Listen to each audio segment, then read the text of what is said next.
आप सभी का स्वागत है हमारे YouTube चैनल पर। आज हम लोग कक्षा 10 की हिंदी के पाठ धनुष भंग और वन पथ पर शीर्षक से गोस्वामी तुलसीदास के जीवन परिचय के बारे में जानेंगे।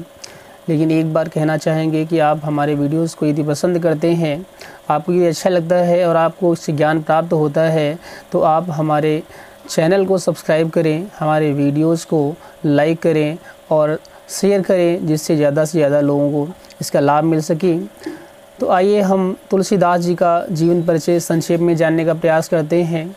वैसे तो इनके जन्म स्थान और जन्म काल के विषय में विद्वानों में बहुत मतभेद है, लेकिन फिर भी कुछ मान्यताएं हैं। उस आधार पर हम इनके जन्म काल और जन्म स्थान के बारे में जानने का प्रयास करते हैं।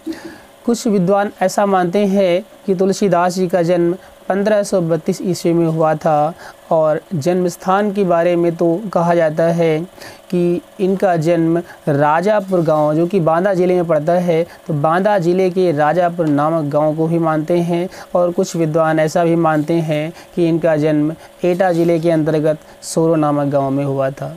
वैसे इनके जन्म के संबंध में एक दोहा बहुत प्रचलित है। वो दोहा है 1554 में से कालिंदी के तीर, श्रावण शुक्ला सप्तमी, तुलसी धर्यो शरीर। अब हम बात करते हैं इनकी माता पिता की। तो इनके पिता का नाम था आत्माराम दुबे तथा इनकी माता का नाम था हुलसी।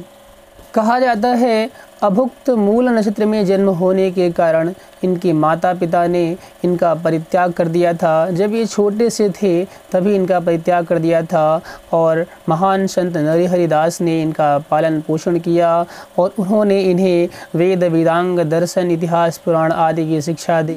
इन्हें अनेक सत्शास्त्रों का अध्ययन और अनुशीलन करने का भी अवसर प्राप्त हुआ।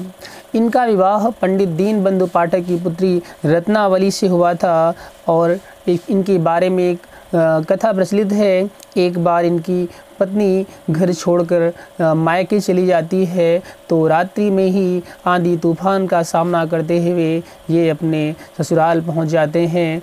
तब इनकी पत्नी ने इन्हें फटकार लगाई कि लाज न आई आपको, दौरे आयो साथ, धिक धिक ऐसे प्रेम को, कहा कहो मैं नाथ, अस्थि चर्ममय देह मम, तासु ऐसी प्रीति, ऐसी जो श्री राम होत न तव भव भीति। पत्नी की इस प्रकार की फटकार से तुलसीदास जी सांसारिक मोह माया से विरक्त हो गए और इनके हृदय में श्री राम के प्रति भक्तिभाव जागृत हो गया। तुलसीदास ने अनेक ग्रंथों की रचना की, अनेक देशों का भ्रमण किया, और इनकी जो भक्ति है वह दास्य भाव की है। और इन्होंने अपने जीवन में एक महान काव्य, एक महान ग्रंथ लिखकर रामचरितमानस नामक ग्रंथ लिखकर यह हिंदी साहित्य में अमर हो गए। रामचरितमानस में इन्होंने राम के उच्च आदर्श को दिखाकर राम को मर्यादा पुरुषोत्तम बना दिया, और इनका जो निधन है वह 1623 ईस्वी में काशी में हुआ था। इनकी मृत्यु के संबंध में भी एक दोहा प्रचलित है। संवत 1680 गंग के तीर, श्रावण शुक्ला सप्तमी, तुलसी तज्यो शरीर। तो अब हम बात करते हैं इनके साहित्यिक परिचय की। तो तुलसीदास जी राम के अनन्य भक्त माने जाते हैं। इनके द्वारा जो रचित श्री रामचरितमानस है वह संपूर्ण विश्व साहित्य के अद्भुत ग्रंथों में एक है। आगे हम इनकी रचनाओं को देखते हैं। तो तुलसीदास जी के कुल 12 ग्रंथ हमें प्राप्त होते हैं। उन 12 ग्रंथों में जो सर्वश्रेष्ठ ग्रंथ माना जाता है वह रामचरितमानस है। अन्य ग्रंथ जो भी इनकी रचनाएं हैं उनको हम जान लेते हैं। इनकी रचनाओं में रामलला नाशु, वैराग्य संदीपनी, रामाज्ञा प्रश्न, जानकी मंगल, पार्वती मंगल, गीतावली, विनय पत्रिका, श्री कृष्ण गीतावली, दोहावली, बरवय रामायण और कवितावली आदि बहुत सारी रचनाएं हैं। हम बात करें यदि इनकी भाषा की, तो इन्होंने ब्रज और अवधी भाषा का प्रयोग किया है। हालांकि जो इनका ग्रंथ रामचरितमानस है वह अवधी भाषा में है, तथा इसके अलावा जो अन्य ग्रंथ कवितावली, दोहावली, गीतावली आदि, विनय पत्रिका आदि जो रचनाएं हैं उसमें ब्रज भाषा का प्रयोग देखने को मिलता है।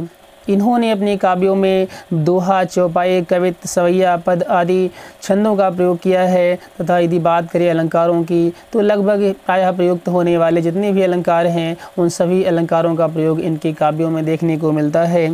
तुलसीदास जी हिंदी के सर्वश्रेष्ठ कवि माने जाते हैं। इन्हें समाज का पथ प्रदर्शक माना जाता है। मानव प्रकृति के जितने रूपों का सजीव वर्णन तुलसीदास जी ने किया है उतना अन्य किसी कवि ने शायद नहीं किया होगा। तुलसीदास जी को मानव जीवन का सफल पारखी कहा जाता है। वास्तव में तुलसीदास जी हिंदी के अमर कवि हैं और युगों युगों तक हमारे बीच वो याद किए आते रहे।